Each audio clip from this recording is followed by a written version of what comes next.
Kala Falahiatu, and welcome to our bulletin of BCN News tonight. Leading the news, the Premier, Honourable Dalton Tangilangi, says that the government will be happy to look into regulating the property rental sector. The Premier was responding to calls from visiting consultant over the very high property rental rates in Niue. Dr. Vusikata, a consulting lecturer, told BCN News that at one stage he was paying $500 per week. Dr. Vusikata said that New Zealand rates should not apply to Niue, and if landlords are to bring New Zealand rates to Niue, then that is not actually market rates. This is not a new concern, as this has been raised previously by other expatriates working in Niue. There are many government employees recruited by the Public Service Commission, and some of these employees told BCN News that they are renting a fully furnished house for $600 a month. He said that part of their package includes an accommodation allowance of $3,500 per year. However, he says this allowance will only contribute about $290 per month to their rent, and they will have to pay the $310 a month to cover. According to Justin Kamupala, the Government Solicitor General, there are currently no legislations or laws that govern the property rental sector. Kamupala, who is also on the board of the Niue Philatelic and Numismatic Corporation, which is responsible for the government's housing and property rentals, says that they are also looking at reviewing their rates because of the high costs of local building materials and maintenance costs. The government properties, mainly located at Fualahi, vary in monthly rentals depending on the size and whether the house is furnished or not. BCN News is aware that one fully furnished three-bedroom house at Fualahi is being rented by expatriate workers who are paying $240 per week. Niue has been compared to rental properties in Rarotonga, where apparently a fully furnished property can be rented for around $250 New Zealand dollars a week. And Common Role Member of Parliament Terry Coe is again submitting a motion to the Whanokepule next week asking the government to change the international dateline. Terry Coe says that this is one of the motions that he has submitted before the Whanokepule numerous times before, and he will continue to until the government finally decides to write to the authorities in England requesting the change to the dateline. I think it's very important, Esther, that we go to that date as the same as New Zealand, and remember Samoa and Kiribati and all those have done it. And the point is, there's no cost in doing it. You just got to inform the people in England that you're going to do it, and they will accept that. So it's going to make it a lot easier for tourists and especially business people and that, communicating with New Zealand on our Sunday. We have to communicate to get the orders in on their Monday, and just so much of a hassle. And then Friday again we'll go to communicate with New Zealand, and they're not there. They're on their weekend, so it could make a big difference. And I think it's good if the people listening to this broadcast that they let their member know what way they'd like it to go, because as I say, it's a community thing, and it's going to benefit all the people on the island. And if the member gets a consensus from his village, then he can make sure that he goes that way in the House and votes for it. At the end of the day, again, it's up to Cabinet to make the decision whether they want to do it or whether they don't want to do it. But at least let's hear from the people and the members how they would like it to go. It's up to Cabinet at the end of the day. I just hope that they listen to the people's comments and push it along if they think it's important. As I say, it doesn't take. It just needs a letter to go off to the society in England, and they will acknowledge that, and then it's changed. That's as easy as that. They don't need to change the act or anything. They can if they wish. Yes. Coe is not alone in the call for changing the dateline. International consultant Koro Pasisi told BCN News that with the current situation, consultants like herself are having to work additional days to make up for the mismatched time zones. Koro Pasisi says that operating as a consultant from Niue, she has had to work Sundays through Thursdays for the past 6 years since relocating back to Niue. She also works often on Fridays as well to support local voluntary efforts. Pasisi says that she also has to work national holidays here as her trading partner's holidays don't align.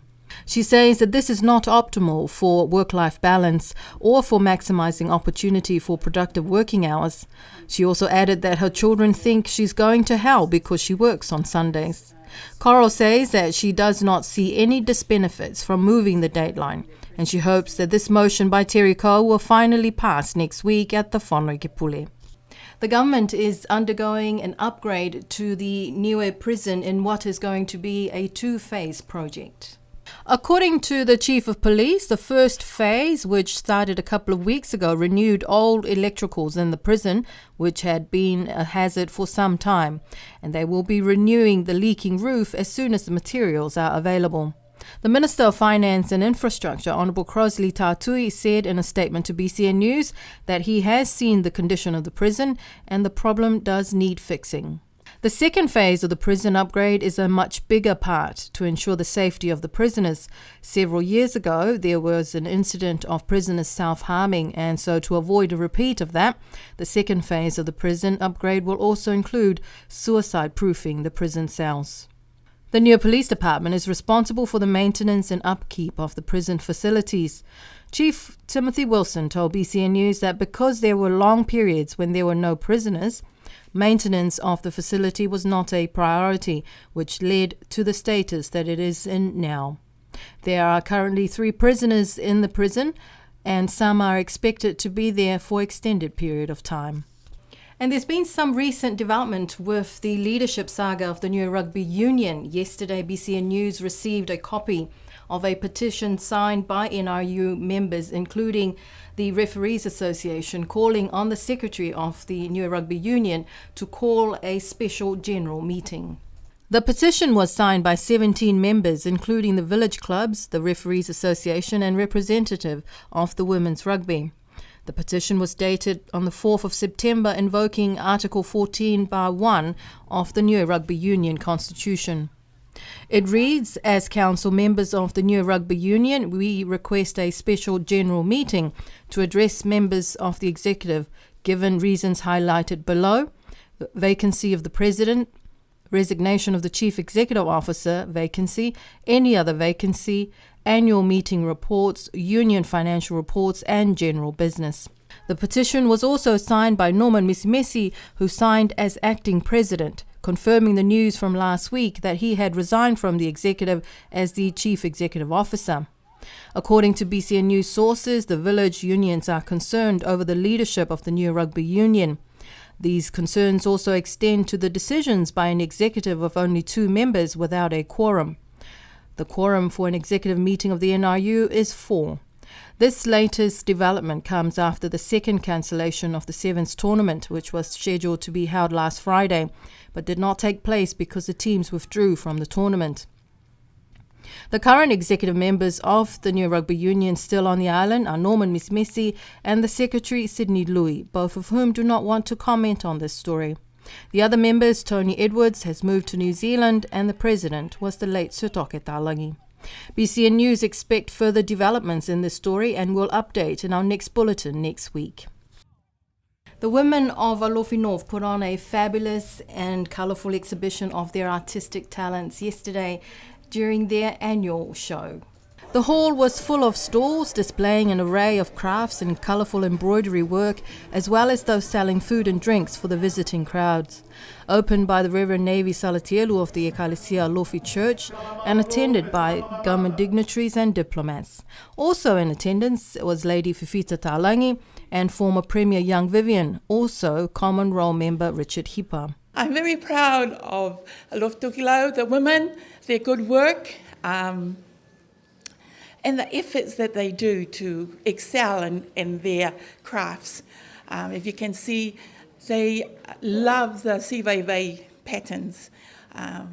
The block dye is new to us on the rock, and even that is looking really, really splendid. And of course I know that the women, when they do their work, they don't do half pie, and they don't want to be less than anyone else. So it's healthy competition. I think that the ladies try really hard, and you can see the different colours, beautiful colours, and I'm thankful to the women for that. I'm thankful for the great effort that they put in to be able to have a lovely show today. BCN News spoke to one store vendor, Mrs. Pilana Mutufo, who said that usually there are more visitors to their shows, but this year is different because of the lack of tourists. I think it's a lot quieter because of this COVID that we have at the moment. Every woman in here is finding it a bit hard, and that's where the food comes in to make a difference to what we have for today. The actual Alofi North Village Show Day will be held on Saturday next week. And that's your bulletin of BCN News this week. We'll see you again next week. Until then, good night.